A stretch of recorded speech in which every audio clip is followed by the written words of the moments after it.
ಯಾಕಂದ್ರೆ ದೊಡ್ಡ ಮನೆಯಿಂದ ಸಾಕಷ್ಟು ಜನ ಕಲಾವಿದರು ಟೆಕ್ನಿಷಿಯನ್ಸು ಬದುಕು ಕಟ್ಕೊಂಡಿದ್ದಾರೆ, ದೊಡ್ಡ ಮಟ್ಟಕ್ಕೆ ಬೆಳೆದಿದ್ದಾರೆ.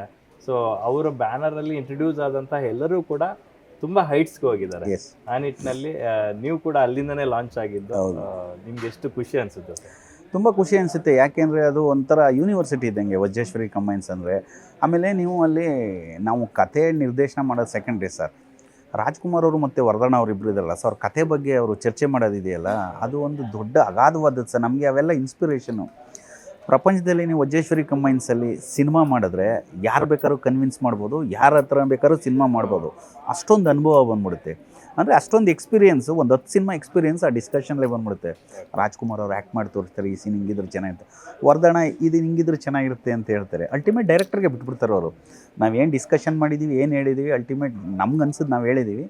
ಸೆಟ್ಗೆ ಹೋದಾಗ ನಿಮಗೆ ಈ ಡೈಲಾಗ್ ಬೇಡ ಅನಿಸ್ಬೋದು, ಈ ಸೀನ್ ಬೇಡ ಅನಿಸ್ಬೋದು, ಈ ಎಕ್ಸ್ಪ್ರೆಷನ್ನೇ ಬೇಡ ಅನಿಸ್ಬೋದು. ಯಾಕಂದರೆ ಡಿಸಿಷನ್ ಮೇಕರ್ ನೀವು, ಫಸ್ಟ್ ಸಿನಿಮಾ ನೋಡೋರು ನೀವು. ನಾವು ಕತೆ ಕೇಳಿ ರೈಟರಾಗಿ ಸಿನಿಮಾ ನೋಡೋದು ಬೇರೆ, ನಿರ್ದೇಶಕನಾಗಿ ನೀವು ಕ್ಯಾಮ್ರಾ ಕಣ್ಣಲ್ಲಿ ನೋಡೋದೇ ಬೇರೆ. ನಿಮ್ಗೇನು ಸೀನ್ ಓಕೆ ಆಗಲಿಲ್ವ, ಡೈಲಾಗ್ ಬೇಡ, ಹೊಡೆದಾಕ್ಬಿಡಿ, ನಮ್ಮನ್ನು ಕೇಳಲೇಬೇಡಿ, ಮರ್ಸಿಲೆಸ್ ಆಗಿ ಹೊಡೆದಾಕ್ಬಿಡಿ. ಯಾಕಂದರೆ ಫಸ್ಟ್ ವಿಷನ್ ನಿಮ್ಮದೇ, ಡೈರೆಕ್ಟ್ರ್ ವಿಷನ್ ಸಿನಿಮಾ ಅಂತ ಹೇಳೋರು. ಅಂದರೆ ನೋಡಿ, ಎಷ್ಟು ತುಂಬುದು ಕೂಡ ತುಳ್ಕಲ್ಲ ಅಂತ ಎಷ್ಟು ದೊಡ್ಡ ಜನ. ಅದೇ ಬೇರೆಯವರಾದ್ರೆ ನಾವು ಹೇಳ್ದಂಗೆ ಮಾಡಬೇಕು ಅಂತಾರೆ. ಅವ್ರು ಅದು ಯಾವತ್ತೂ ಹೇಳಿಲ್ಲ ನನಗೆ. ನಾನು 2 ಸಿನಿಮಾ ಮಾಡಿದ್ದೀನಿ ಅವ್ರ ಕಂಪ್ನಿಲಿ. 2 ಸಿನಿಮಾಗೆ ಅಷ್ಟು ಸ್ವಾತಂತ್ರ್ಯ ಕೊಟ್ಟಿದ್ದು ನನಗೆಲ್ಲ ಥರದ್ದು. ಇನ್ನು ಹೀರೋ ಹೀರೋಯಿನ್ ಕಾಂಬಿನೇಷನ್ ಹೆಂಗೆ ಸರ್? ಯಾಕಂದ್ರೆ ಅಭಿ ಸಿನಿಮಾದಲ್ಲಿ ಅಪ್ಪು ಮತ್ತೆ ರಮ್ಯಾ ಅವರ ಒಂದು ಕಾಂಬಿನೇಷನ್ ತುಂಬಾ ದೊಡ್ಡ ಮಟ್ಟಕ್ಕೆ ವರ್ಕೌಟ್ ಆಗಿತ್ತು. ಸೊ ಹಾಗಾಗಿ ಅವ್ರನ್ನೇ ಹೀರೋಯಿನ್ ಮಾಡಬೇಕು ಅನ್ನೋದು ಯಾರ ಥಾಟ್ ಆಗಿತ್ತು? ಒಳ್ಳೆ ಆ್ಯಕ್ಚುಲಿ ಕತೆ ಕೇಳಿದ ತಕ್ಷಣ ಅಪ್ಪೋರು ಫಸ್ಟ್ ಹೀರೋ ಅಂತ ಡಿಸೈಡ್ ಮಾಡಿದ್ವಿ. ಅದಾದಮೇಲೆ ಹೀರೋಯಿನ್ಗೆ ಯಾರು ಆ್ಯಕ್ಟ್ ಮಾಡಿಸೋದು ಅಂತ. ಇದಕ್ಕೆ ತುಂಬ ಪರ್ಫಾರ್ಮೆನ್ಸ್ ಓರಿಯೆಂಟೆಡ್ ಕ್ಯಾರೆಕ್ಟರ್ ಇದು. ಆಮೇಲೆ ಗ್ಲ್ಯಾಮರ್ ಇಲ್ಲ ಇದರಲ್ಲಿ. ಆಮೇಲೆ ಡಿಗ್ಲ್ಯಾಮರೈಸ್ ಕ್ಯಾರೆಕ್ಟ್ರು, ಸ್ವಲ್ಪ ಅಳು ಸೀನು, ಎಮೋಷನ್ಸ್ ತುಂಬ ಕ್ಯಾರಿ ಆಗಿರೋದು. ನಾವು ಫಸ್ಟು ಅಭಿ ಸಿನಿಮಾ ಮಾಡಿದ್ದು ತುಂಬ ಜನ ಹೀರೋಯಿನ್ಸ್ಗಳನ್ನ ಅಂದ್ಕೊಂಡಿದ್ವಿ. ಬಟ್ ಕೊನೆಗೆ ಕೆಲವರು ಡೇಟ್ಗಳು ನಮ್ಗೆ ಸಿಕ್ಕಿಲ್ಲ, ಕೆಲವು ಕಾರಣಾಂತರಗಳಿಂದ. ಯಾಕಂದರೆ ಇದಕ್ಕೆ ನಮ್ಮ ಕನ್ನಡದ ಹುಡುಗಿನೇ ಆದರೂ ಚೆನ್ನಾಗಿರುತ್ತೆ ಅಂತ ಒಂದು ಮನ್ಸಿಗೆ ಅಂದ್ಕೊಂಡ್ವಿ. ಫಸ್ಟು ರಕ್ಷಿತಾ ಅವ್ರನ್ನ ಅಂತ ಅಂದ್ಕೊಂಡ್ವಿ. ಆಮೇಲೆ ಜನರಲಾಗಿ ಮಾಡಿದ್ರೆ ಅವರು ಸ್ವಲ್ಪ ಬ್ಯುಸಿ ಇದ್ದರು. ಆಮೇಲೆ ಅದು ಸ್ವಲ್ಪ ಗ್ಲ್ಯಾಮರ್ ಅವರು ಫೇಸ್ ಅವ್ರದ್ದು ಸ್ವಲ್ಪ ಗ್ಲ್ಯಾಮರ್ ಇಲ್ಲದಿದ್ರು ಚೆನ್ನಾಗಿರುತ್ತೆ ಅಂತ ಒಂದು ಚಿಕ್ಕ ಫೀಲು. ಒಂದು ಕಡೆ ಎಲ್ಲ ಗ್ರೂಪ್ ಡಿಸ್ಕಷನ್ ಮಾಡಿ ಕೊನೆಗೆ ರಮ್ಯಾ ಅವ್ರನ್ನ ಸೆಲೆಕ್ಟ್ ಮಾಡಿ. ಇನ್ನು ಜನಾರ್ದನ್ ಮಹರ್ಷಿ ಅವರಂತೂ ಒನ್ ಆಫ್ ದ ಸೌತ್ ಇಂಡಿಯಾದಲ್ಲಿ ಬೆಸ್ಟ್ ರೈಟರ್. ಸೊ ಅವ್ರ ಕಥೆಗಳು ಸಾಕಷ್ಟು ಸಿನಿಮಾಗಳಾಗಿದೆ, ನಮ್ಮ ಕನ್ನಡಕ್ಕೆ ತುಂಬಾ ಸಿನಿಮಾಗಳಾಗಿದೆ.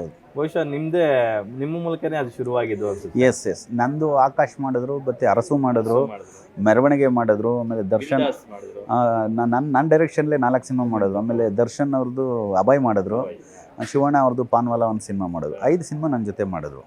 ಅವರು ಅದಕ್ಕೆ ಮುಂಚೆ EV ಸತ್ಯನಾರಾಯಣ ಅವ್ರ ಜೊತೆ ಸಿನಿಮಾ ಮಾಡ್ತಿದ್ರು.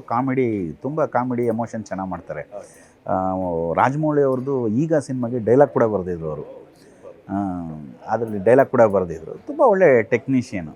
ಅಂದರೆ ನಮ್ಮ ಇಂಡಸ್ಟ್ರಿಗೂ ಅವ್ರಿಗೂ ತುಂಬ ನಂಟಿದೆ. ಆಮೇಲೆ ಒಂದೇನು ಗೊತ್ತಾ ಸರ್, ಈಗ ಒಬ್ಬ ಕಥೆಗಾರರು ಅವ್ರ ಕತೆ ಹೇಳಿದಾಗ ಡೈರೆಕ್ಟ್ರು ನೀವು ಯಾವ ಥರ ತಗೊಳ್ತೀರಿ ಅಂದರೆ, ನಮ್ಗೆ ಇಷ್ಟವಾದ ನಾವು ಕೇಳ್ತೀವಿ, ನಿಮ್ಗೆ ಇಷ್ಟವಾದದ್ದು ನೀವು ಕೇಳ್ತೀವಿ, ನಮ್ಗೆ ಏನು ಬೇಕು ನಾವು ತಗೋತೀವಿ. ಅವರು ಕನ್ವಿನ್ಸ್ ಮಾಡ್ತಾರೆ ನಮಗೆ ಕನ್ವಿನ್ಸ್ ಆಗಲಿಲ್ಲ ಅಂದರೆ ನಾನು ಅವ್ರಿಗೆ ಕನ್ವಿನ್ಸ್ ಮಾಡ್ತೀನಿ. ಮ್ಯೂಚುವಲ್ ಅಷ್ಟೇ. ಅದರಿಂದನೇ ಅಷ್ಟೊಂದು ಚೆನ್ನಾಗಿ ಬಂದಿರೋ ಸಿನಿಮಾಗಳು. ಇನ್ನು RP ಪಟ್ನಾಯಕ್ ಅವರ ಮ್ಯೂಸಿಕ್ಕು ತುಂಬಾ ಪ್ಲಸ್ ಪಾಯಿಂಟ್ ಆಗಿದ್ದು ಆ ಸಿನಿಮಾಗೆ. ಸೊ ಸಾಂಗ್ಗಳಂತೂ ದೊಡ್ಡ ಮಟ್ಟಕ್ಕೆ ಹಿಟ್ ಆಯ್ತು. ಸೊ 7 ಸಾಂಗ್ಸ್ ಇದಾವೆ. ಸೊ ಅವ್ರು ತುಂಬಾ ಪೀಕಲ್ಲಿ ಇದ್ರು ಅವಾಗ RP ಪಟ್ನಾಯಕ್ ಅವರು. ಹೌದೌದು. RP ಪಟ್ನಾಯಕ್ ಅವರು ಫಸ್ಟು ಮ್ಯೂಸಿಕ್ ಡೈರೆಕ್ಟರ್ನ ಯಾರನ್ನ ಹಾಕಬೇಕು ಅಂತಂದಾಗ ಜನರಲಾಗಿ ಥಿಂಕ್ ಮಾಡಿದ್ವಿ ಒಂದು. ಆಮೇಲೆ ಎಕ್ಸ್ಕ್ಯೂಸ್ ಮೀಲಿ ಒಂದು ತುಂಬ ಚೆನ್ನಾಗಿ ಮಾಡೋದು, ಸಾಂಗ್ಸ್ಗಳು ತುಂಬ ಚೆನ್ನಾಗಿ ಮಾಡಿದರು. ಆಮೇಲೆ ಅಲ್ಲಿ ಲವ್ ಎಪಿಸೋಡು, ಎಮೋಷನ್ ಸೆಂಟಿಮೆಂಟ್ ನಮ್ಮ ಸಿನಿಮಾದಲ್ಲಿ ತುಂಬ ಜಾಸ್ತಿ ಇದೆ. ಇವ್ರನ್ನ ಪ್ಲೇ ಮಾಡಿದ್ರೆ ಚೆನ್ನಾಗಿರುತ್ತೆ, ಹೊಸ್ದಾಗಿ ಒಂಥರ ಟ್ರೈ ಮಾಡೋಣ ಅಂತ ಪ್ಲ್ಯಾನ್ ಮಾಡಿ ರಾಘಣ್ಣ ಅದು ಅಪ್ಪೂರು ನಾವೆಲ್ಲ ಡಿಸೈಡ್ ಮಾಡಿ ಪಟ್ನಾಯಕ್ನೇ ಹಾಕೋಣ ಅಂತಂದ್ಬಿಟ್ಟು ಆ ಸಿನಿಮಾಗೆ ಪಟ್ನಾಯಕ್ ಅವ್ರನ್ನ ಪ್ಲ್ಯಾನ್ ಮಾಡಿದ್ವಿ. ಅದ್ಭುತವಾದ ಸಾಂಗ್ ಕೊಟ್ಟರು. ಟಿಲ್ ಟುಡೇ ಕೂಡ ನೀನೇ ಆಹಾ ಎಂತ ಕ್ಷಣ ಬ್ಲಾಕ್ ಬಸ್ಟರು. ಈಗಲೂ ಕೂಡ ಜನ ಕೇಳ್ತಾ ಇದ್ದಾರೆ. ಅಂದರೆ 21 ವರ್ಷ ಆದಮೇಲೂ ಕೂಡ ಅದು ಇನ್ನೂ ಚಾಲ್ತಿಯಲ್ಲಿ ಇದೆ. ಎವರ್ಗ್ರೀನ್ ಸಾಂಗ್ಸ್ ಅವು, ಯಾವಾಗಲೂ life long songs. Yes, melody sir ಯಾವಾಗಲೂ ಲೈಫು ಇಲ್ಲವೇ ಇಲ್ಲ ಅವ್ರಿಗೆ, ಜಾಸ್ತಿ ತುಂಬ ಲೈಫ್ ಜಾಸ್ತಿ ಅದಕ್ಕೆ. ಅದರಲ್ಲೂ ಸಾಹಿತ್ಯ ಆಲ್ಮೋಸ್ಟ್ ಆಲ್ ಎಲ್ಲ ಸಾಂಗ್ಸ್ಗೂ ಕೆ ಕಲ್ಯಾಣ್ ಅವ್ರು ಬರ್ದಿದ್ರು. 3 ಸಾಂಗು ಕೆ ಕಲ್ಯಾಣ್ ಬಂದಿದ್ರು, ಒಂದು ನಾಗೇಂದ್ರ ಪ್ರಸಾದ್ ಬರೆದಿದ್ರು, ಬಂಗಿರಂಗ ಸರ್ ಇಂಟ್ರೊಡಕ್ಷನ್ ಹಬ್ಬ ಅಂತ ಒಂದು ಸಾಂಗ್ ಬರೆದಿದ್ರು. ಕಲ್ಯಾಣ್ 3 ಸಾಂಗ್ ಬರೆದ್ರು, ನಾಗೇಂದ್ರ ಪ್ರಸಾದ್ ಒಂದು, ಮತ್ತು ಬಂಗಿರಂಗ ಅವರು ಒಂದು. 5 ಟೋಟಲ್ 5 ಸಾಂಗ್. 2 ಬಿಟ್ ಸಾಂಗು, 5 ದೊಡ್ಡ ಸಾಂಗ್. ಎಸ್. ಅದರಲ್ಲೂ ಅಪ್ಪು ಸರೇ ಒಂದು ಸಾಂಗ್ನ ಹಾಡಿದ್ದು. ಹೊಡಿ ಹೊಡಿ ಡೋಲು ಹೊಡಿ ಅಂತ ಅದನ್ನು ಅವ್ರಿಗೆ ಹಾಡಬೇಕು ಅಂತಲೇ ಪ್ಲ್ಯಾನ್ ಮಾಡಿ ಮಾಡಿಸಿದ್ದು. ಹೋಲಿ ಹಬ್ಬದ ಸ್ಪೆಷಲಾಗಿ ಮಾಡೋಣ ಅಂತ ಮಾಡಿದ್ದು. ಅದು ಇಲ್ಲೇ ಹತ್ರ ಲಕ್ಷ್ಮೀ ನರಸಿಂಹಸ್ವಾಮಿ ದೇವಸ್ಥಾನದಲ್ಲೇ ಮಾಡಿದ್ದು, ಹತ್ರದಲ್ಲಿ ಟೆಂಪಲ್ ಮುಂದೆ ಮಾಡಿದ್ದು. ಹೋಲಿ ಸೆಲೆಬ್ರೇಷನ್. ಎಸ್ ಹೋಲಿ ಸೆಲೆಬ್ರೇಷನ್. ಇನ್ನು ಅಪ್ಪು ಅವ್ರನ್ನ ಆ ಥರದ್ದು ವೆರೈಟಿ ಆಫ್ ಶೇಡ್ಸಲ್ಲಿ ತೋರಿಸ್ಬೇಕು ಅಂತ ಯಾಕೆ ಅನಿಸ್ತು ಸರ್? ಯಾಕಂತಂದರೆ ಒಂದು ಕಡೆ ಫೋಟೋಗ್ರಾಫರು, ಮತ್ತೊಂದು ಕಡೆ ಕಾರ್ ಡ್ರೈವಿಂಗು ಬರ್ತಕ್ಕಂಥ ಅವ್ರಿಗೆ ಕಾರ್ ಡ್ರೈವಿಂಗ್ ಕಲಿಸೋವಂಥದ್ದೊಂದು ಕ್ಯಾರೆಕ್ಟ್ರು, ಮತ್ತೊಂದು ಸ್ವಿಮ್ಮಿಂಗ್ ಟ್ರೈನರು. ಸರ್ ನಾನು ಒಂದೇನು ಹೇಳ್ತೀನಿ ಅಂದರೆ, ಒಬ್ಬ ಹೀರೋ ಅದನ್ನು ಕತೆ ಸೆಲೆಕ್ಷನ್ ಆಫ್ ಸಬ್ಜೆಕ್ಟ್ಸು ಅವ್ರಿಗೆ ಡಿಸಿಷನು. ಈಗ ನಾನು ನಿಮಗೆ ನೀವು ಹೀರೋ ಆಗಿ ನಾವು ಒಂದು ಕತೆ ಹೇಳಿದಾಗ ನನ್ನ ಪಾಯಿಂಟ್ ಆಫ್ ವ್ಯೂಲಿ ನಿಮ್ಗೆ ಇದು ಮಾಡಿದ್ರೆ ಕರೆಕ್ಟಾಗಿರುತ್ತೆ ಅಂತ ಹೇಳ್ತೀನಿ. ಬಟ್ ಅದನ್ನು ನೀವು ಒಪ್ಪೋದು ಬಿಡೋದು ನಿಮಗೆ ಸೇರಿದ್ದು. ಆಮೇಲೆ ನಿಮ್ಮ ಮೈಂಡ್ ಸೆಟ್ಟಿಂಗಲ್ಲಿ ಏನೇ ಇರುತ್ತೆ. ಪುನೀತ್ ರಾಜ್ಕುಮಾರ್ ಏನು ಅಂತಂತಂದರೆ ಅವರು ಪ್ರತಿಯೊಂದೂ ಎಲ್ಲ ಅಂದರೆ ವೈವಿಧ್ಯಮಯ ಪಾತ್ರಗಳನ್ನ ಬೇಕು ಅಂತಂದರೆ ಡಿಫ್ರೆಂಟ್ ಕ್ಯಾರೆಕ್ಟರ್ಸ್ನ ಟ್ರೈ ಮಾಡ್ತಿದ್ರು. ಈಗ ಅಪ್ಪು ಮಾಡಿದ್ರು ಒಂದು ಈಸಿಗೋ ಹುಡುಗ, ಒಂದು ಹುಡುಗಿನ ಲವ್ ಮಾಡೋದು, ಯಾವ ಥರ rough and tough character. Abhi ಸಿನಿಮಾದಲ್ಲಿ ಒಂದು ಸಾಫ್ಟ್ ಕ್ಯಾರೆಕ್ಟ್ರು, ಮದರ್ ಸೆಂಟಿಮೆಂಟ್ ಇರೋ ಕ್ಯಾರೆಕ್ಟ್ರು. ಆಮೇಲೆ ವೀರ ಕನ್ನಡಿಗರ ಕಮರ್ಷಿಯಲ್, ತುಂಬ ಹೆವಿ ಕಮರ್ಷಿಯಲ್ ಸಿನಿಮಾ ಮಾಡೋದು. ಆಮೇಲೆ ಮೌರ್ಯ ಮಾಡಿದ್ರು, ಅದು ಒಂದು ಸೆಂಟಿಮೆಂಟ್ ಮದರ್ದು. ಬಟ್ ಬೇರೆ ಏನು ಟ್ರೈ ಮಾಡೋಣ ಅಂದಾಗ ಅವರು ಈ ಕತೆ ಕೇಳಿದಾಗ ಅವ್ರು ಎಲ್ಲೋ ಒಂದು ಸಲ ಸ್ಟ್ರೈಕ್ ಆಗಿತ್ತು ಅವ್ರಿಗೆ, ಈ ಕತೆ ತುಂಬ ಚೆನ್ನಾಗಿದೆ, ಫ್ಯಾಮಿಲಿ ಕನೆಕ್ಟ್ ಆಗುತ್ತೆ ಅಂತ. ಆಗ ನನಗೆ ಕತೆ ಹೇಳಿದಾಗ ನನಗೆ ಜಾಸ್ತಿ ತುಂಬ ಈ ಥರ ಫ್ಯಾಮಿಲಿ ಸಬ್ಜೆಕ್ಟ್ಗಳೇ ನನಗೆ ತುಂಬ ಇಷ್ಟ. ಆಲ್ಮೋಸ್ಟ್ ಆಲ್ ಎಮೋಷನ್ ಸೆಂಟಿಮೆಂಟ್ ಇರೋ ಸಬ್ಜೆಕ್ಟ್ಗಳೇ ಇಷ್ಟ, ಕಮರ್ಷಿಯಲ್ ಎಲಿಮೆಂಟ್ ಸಿನಿಮಾಗಳಿಗಿಂತ. ಆ ಕತೆ ಕೇಳಿದ ತಕ್ಷಣ ನನಗೆ ಇಷ್ಟ ಆಯಿತು. ಅವ್ರು ಕೇಳೋದು ಹೆಂಗಿದೆ ಮಹೇಶ್ ಎಸ್ ಡೈರೆಕ್ಟರ್, ಹೆಂಗಿದೆ ತುಂಬ ಅದ್ಭುತವಾಗಿದೆ ಸರ್ ಅಂತಂದೆ. ಅದರಿಂದ ನಾನು ಮಾಡೋಕ್ಕೆ ಈಸಿ ಆಯಿತು.